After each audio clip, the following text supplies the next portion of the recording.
नमस्कार साथियों, आप सभी का एक बार फिर से स्वागत है स्वर्णिम कहानियाँ यूट्यूब चैनल में। आज की इस कहानी का शीर्षक है कली मुरझाते मुरझाते रह गई। साथियों, यदि इस कहानी से किसी की भावनाओं को कोई ठेस पहुंचती है तो पहुंचने दीजिए, हमें उससे कोई भी फर्क नहीं पड़ता है। आप कहानी को पहले ध्यान से सुनिएगा और फिर कहानी के अंत में कमेंट बॉक्स में अपनी राय जरूर दीजिएगा कि इस अनामिका नाम की लड़की के साथ जो सिर्फ 10 साल की थी उसके साथ कितना गलत हुआ। तो चलिए शुरू करते हैं इस कहानी को। किसी गांव में अनामिका नाम की एक लड़की रहती थी। वह बहुत ही अच्छी और मेहनती थी, लेकिन न जाने एक रात उसके साथ क्या हुआ, यह बात आज तक किसी को नहीं पता चल पाई। जो अनामिका सबकी मदद करती थी और खुश रहती थी तथा दूसरे व्यक्तियों की मदद करने के लिए हमेशा तैयार रहती थी, अब वह चुपचाप एक ही कमरे में बंद रहने लगी थी, जबकि उसकी उम्र केवल 10 वर्ष की ही थी।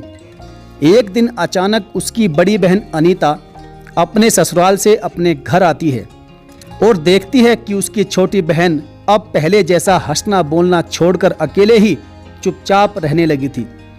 बड़ी बहन के पूछने पर भी वह कुछ नहीं बताती है। पिताजी से पूछने पर उसे पता चलता है कि उसकी बहन की शादी की बात चल रही है। अनामिका की बहन को समझ में आ जाता है कि उसकी छोटी बहन अब क्यों चुपचाप रहने लगी है, लेकिन अनीता अपनी छोटी बहन की मदद नहीं कर पाती है, क्योंकि अनीता खुद ही अपनी मुश्किलों में उलझी हुई है, तो फिर वह अपनी बहन की क्या मदद करेगी। पिताजी भी ऐसा नहीं चाहते थे कि 10 वर्ष की उम्र में मासूम बेटी की शादी कर दें, लेकिन गरीब होने के कारण तथा 2 और छोटे बेटे होने के साथ साथ उनकी बूढ़ी माँ भी थी, जो कि चल फिर भी नहीं सकती थी। उसकी देखभाल भी तो करनी होती थी। अनामिका की माँ की 2 साल पहले ही मृत्यु हो गई थी, इसलिए उसके पिताजी यह नहीं चाहते थे कि गरीबी के कारण बाकी लोगों की भी मृत्यु हो जाए।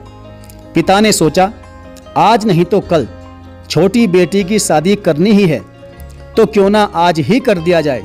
इसलिए वे शादी के लिए हाँ कर देते हैं, क्योंकि इस शादी में उन्हें कुछ भी खर्च नहीं करना पड़ रहा था, बल्कि इसके बदले उन्हें पैसे मिल रहे थे, जिससे कि वह अपने परिवार वालों की देखभाल कर सकते हैं। पैसे के लोभ और लालच में आकर उसके पिताजी एक 35 वर्ष वाले व्यक्ति से अपनी 10 साल की मासूम सी बेटी की शादी कर देते हैं, ताकि उनकी भी गरीबी मिट जाए और उनकी बेटी अच्छे परिवार में जाकर खुशी से अपना जीवन व्यतीत कर सके। लेकिन अनामिका के जीवन में कुछ और ही लिखा था। अनामिका को पढ़ना लिखना, सजना संवरना, गुड़ियों से खेलना आदि बहुत पसंद था। जो उम्र उसके खेलने कूदने की थी, उस उम्र में उसे किसी की पत्नी बना दिया जाता है। पढ़ना लिखना छुड़वाकर उसके हाथों में घर के कामकाज सौंप दिए जाते हैं। जब भी उसके पिताजी उससे मिलने उसके घर आते थे, तो अनामिका उनसे अपने घर की बातें नहीं बताती, क्योंकि वह यह बात समझ गई थी कि उसकी परेशानी ना ही पिता हल कर सकते हैं और ना ही उसकी बड़ी बहन अनीता हल कर सकती है। वह यह बात अच्छी तरह से समझ गई थी कि अब उसे गृहस्थी खुद ही संभालनी होगी, साथ ही अपनी परेशानियों से उसे खुद ही जूझना होगा।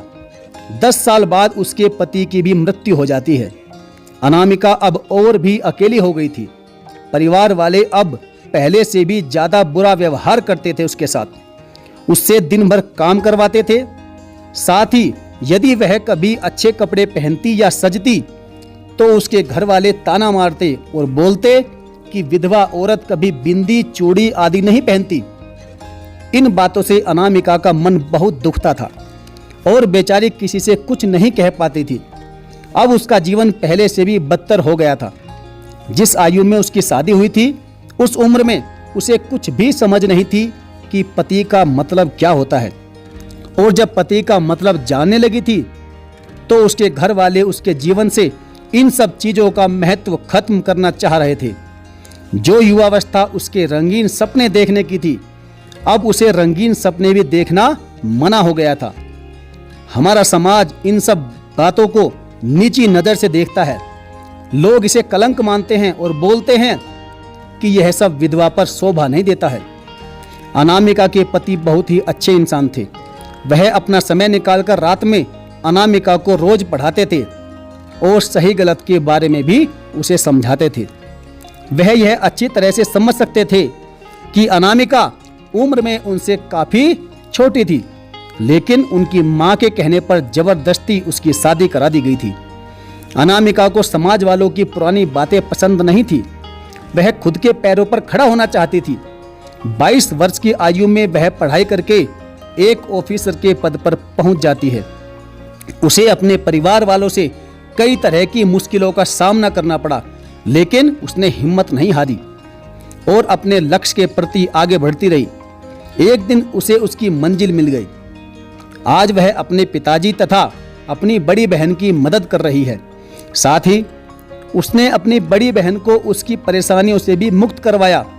एक दिन जब अनामिका अपनी बड़ी बहन के घर आती है तो बातों ही बातों में बड़ी बहन अनीता ने पूछ लिया कि तुम्हें कैसे पता चला कि मैं परेशानी में हूँ। वह बोली, मैं छोटे में ही समझ गई थी।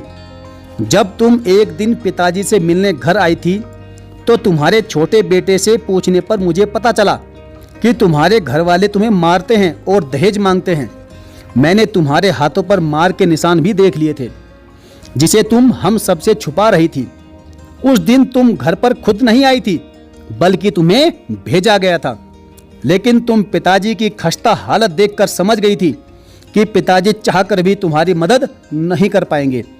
फिर भी तुम मुझसे मेरे दुखी होने का कारण पूछ रही थी। मैं समझ गई थी कि तुम खुद ही परेशानी में हो।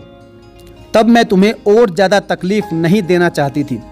मैंने उसी वक्त उसी दिन अपने मन में यह तय कर लिया था कि एक दिन मैं ही तुम्हारी परेशानियों से तुम्हें मुक्ति दिलवाऊंगी।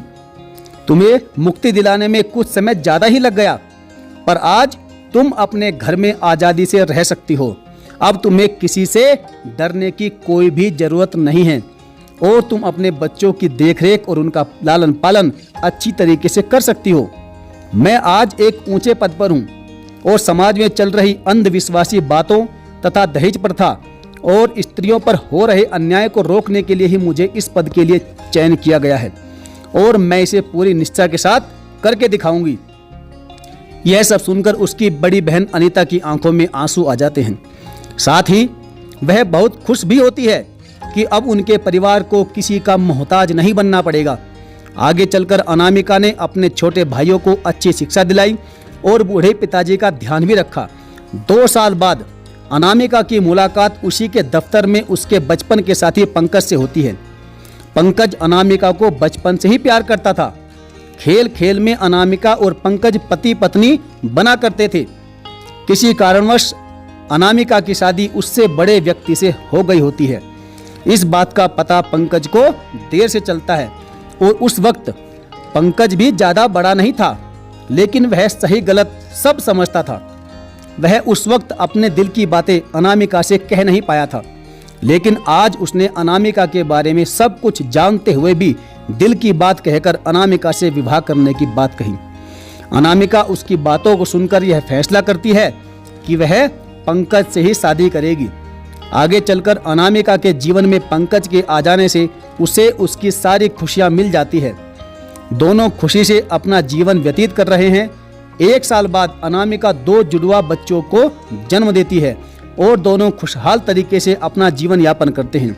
साथियों, कई बार हम अपने आसपास के समाज में फैले पुराने रीति रिवाजों और कुरीतियों के जाल में फंसकर छोटी छोटी मासूम सी बच्चियों को उनके जीवन की असली खुशियों से दूर कर देते हैं और जब उनके खेलने कूदने की उम्र होती है तभी उनका विवाह कर दिया जाता है।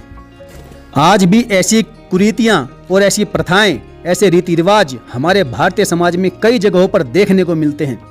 हालांकि इसके खिलाफ कानून बना हुआ है, लेकिन ऐसे लोगों को कानून का भी कोई डर नहीं रहता। साथियों, आप मेरी बात से कितना सहमत हैं? क्या किसी समाज में फैली ऐसी कुरीतियां उस समाज को शोभा देती हैं जो कि बच्चों का भविष्य उजाड़ देती है? आपकी जो भी राय है वह कमेंट करके हमें जरूर बताएं। और साथियों, एक छोटी सी गुजारिश है, यदि आपने अभी तक चैनल को सब्सक्राइब नहीं किया है तो सब्सक्राइब करके बेल आइकन को जरूर प्रेस कर लीजिएगा, ताकि ऐसी ही और दमदार वीडियोस आपके पास तक समय समय पर पहुंच सके।